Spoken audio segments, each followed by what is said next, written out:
Not everybody knows this about me, but I was born in Texas. Now, one of the great things about living in Texas is the abundance of Tex-Mex food and Tex-Mex restaurants. Now, every time you go to one, without fail, before you even have a chance to place an order, they're going to bring you chips and salsa. And oh my gosh, do they have a wonderful array of salsas. I've tried literally hundreds of different recipes, but I've got one for you today that you're going to love that I think is the best that I've ever eaten. It actually comes to me from my cousin, Debbie. It's an award-winning recipe. Literally, she's won the awards. I'll put the citations in the comments below. But it is the best. You got to try it. So today on Too Haute to Handle, this is how Debbie does salsa.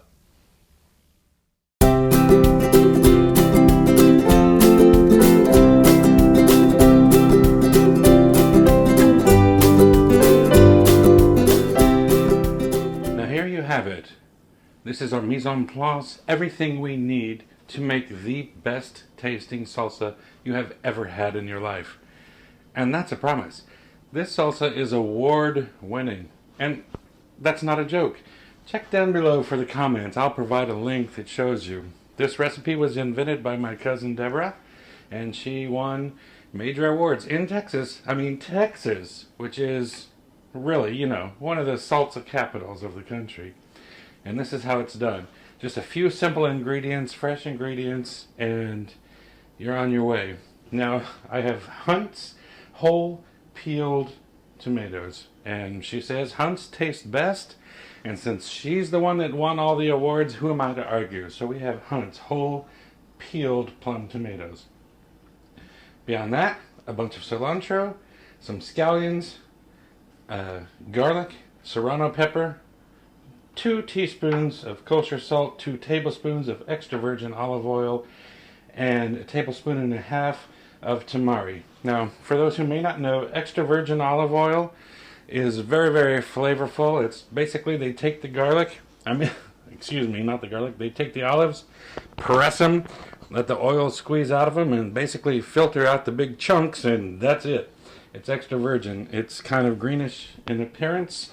It's very flavorful, very aromatic. Not great for cooking because it has a low smoke point, but super flavorful and tasty on salads, dips.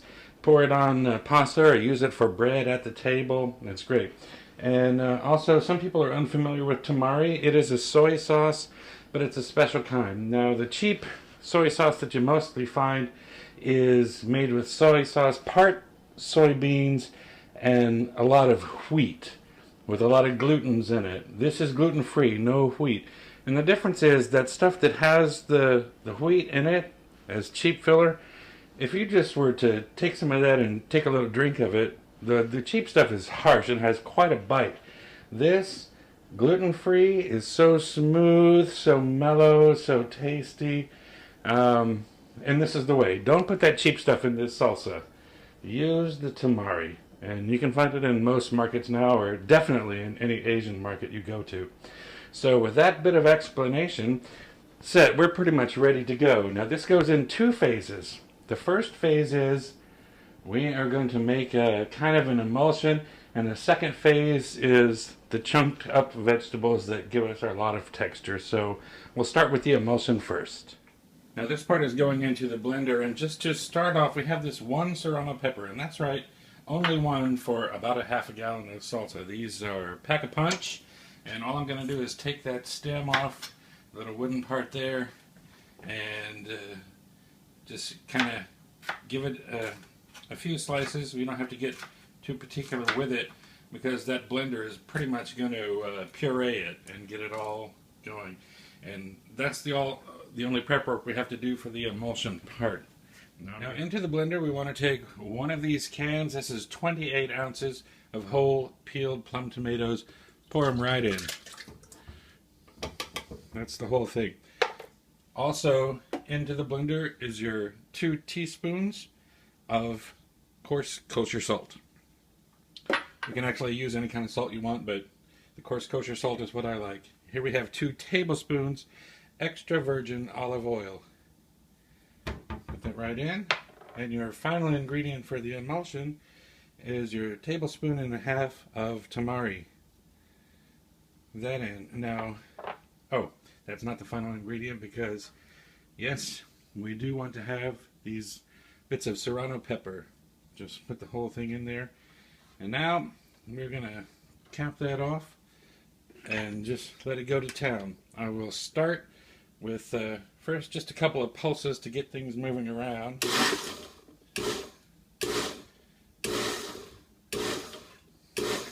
And then let it go until it's all whizzed together. About a minute or so.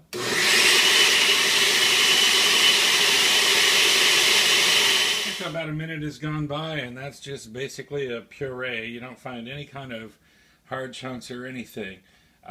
Everything is all emulsified and blended together, and that's the base of the salsa. Now, we're not going to do that with the rest of these ingredients because we want them to have the texture. One more thing we're going to put in there is some garlic, and I'll show you how we go about doing that. And the garlic is the last ingredient that we'll use to put into the emulsification process there. Now, I have seen people spend a lot of time and go way out of their way to do crazy things to peel garlic and get it ready. Now, you'll see here, you don't really have to go to a lot of trouble. This, you take the whole bulb, and what we're going to use for this recipe is about 6, maybe 8 cloves. So just break them off. 2, 3, 4, 5, 6, 7, and 8. Now we don't use this papery stuff that comes with them, but the good stuff that we want to use is right inside of there. Now I've seen some people that are gonna be chopping off this end, making a slit down the side, using their fingers to peel it up, and all it does is make their hands stinky and take up a whole lot of time, when really all you have to do in one move, put your clove there, take the flat side of your knife, put it on top of there, and smash. And that's it. Now this dried, papery stuff will peel right away, and inside you have your garlic that we're going to use, the juicy, delicious part. That part is the part that you discard and push aside. So just one more, just like that, smash it, the paper pulls right away. The delicious, juicy part that you want to use is right there, and right there. So you don't need any kind of special machine.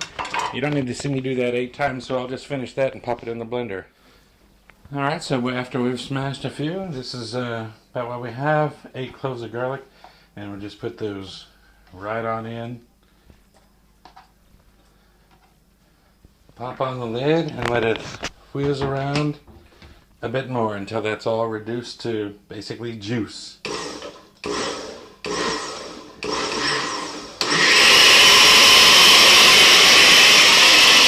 And when that's all done and smooth, I'll get a large bowl and just take this and pour it right into the bowl. And this is very smooth, you'll see no chunks at all, and that is the base of your salsa.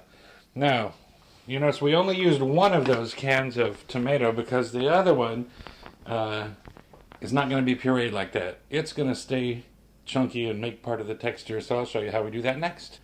Alright, now, the second can of tomatoes goes right into the blender, juice and all.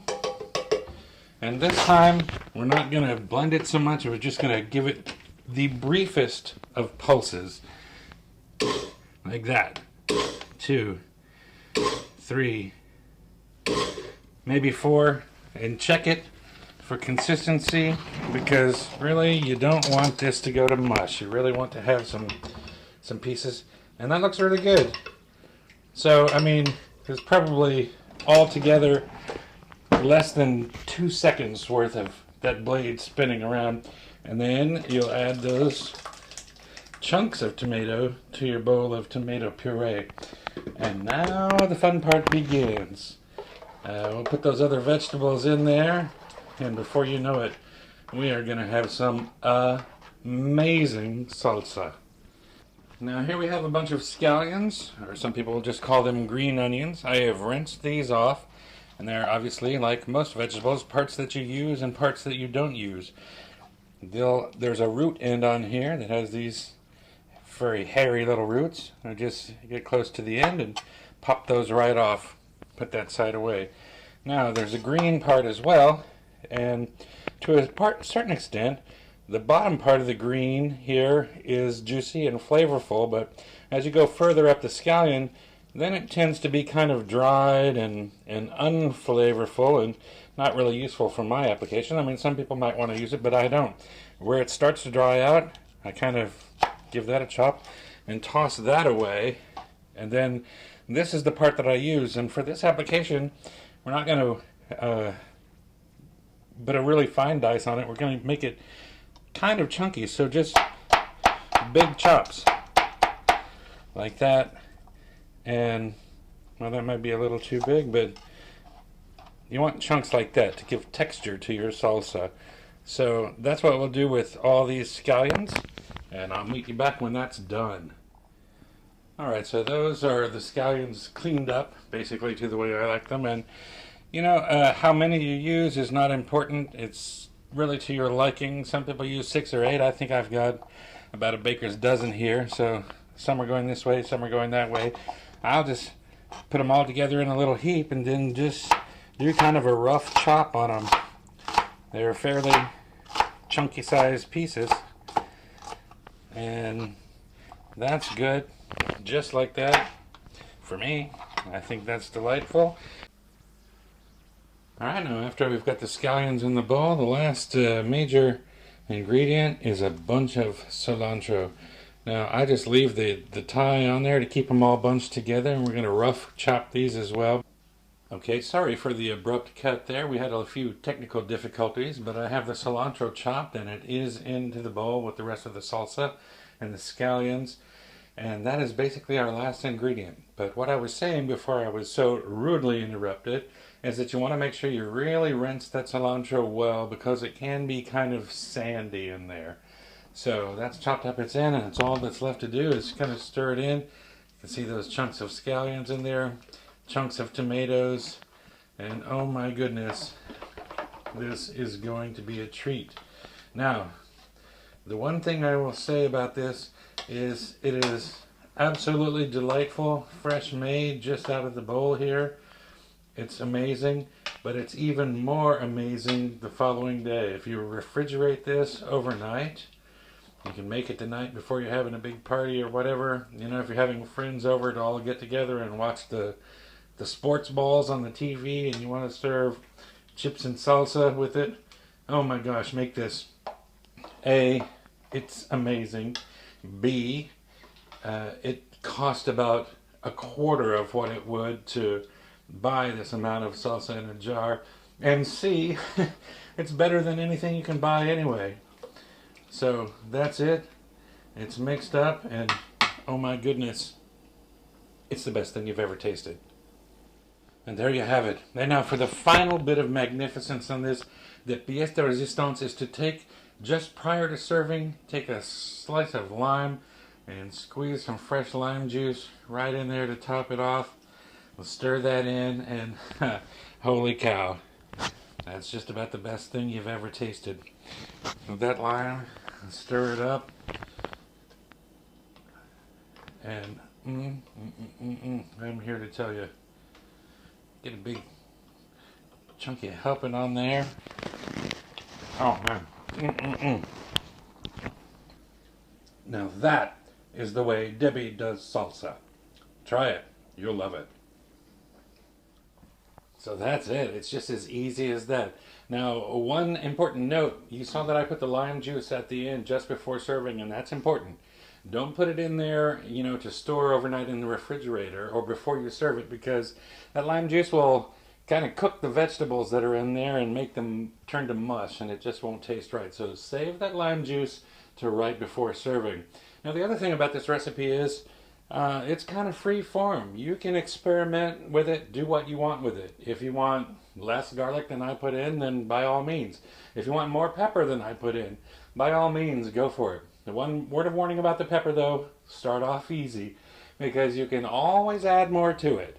but you just can't take it out once it's in there. So start easy, add as you need it. But that's it. Otherwise, it's a great recipe. I know you're going to come back to it time and time again. So thanks for watching. We'll see you next time. Come back again and see what's cooking.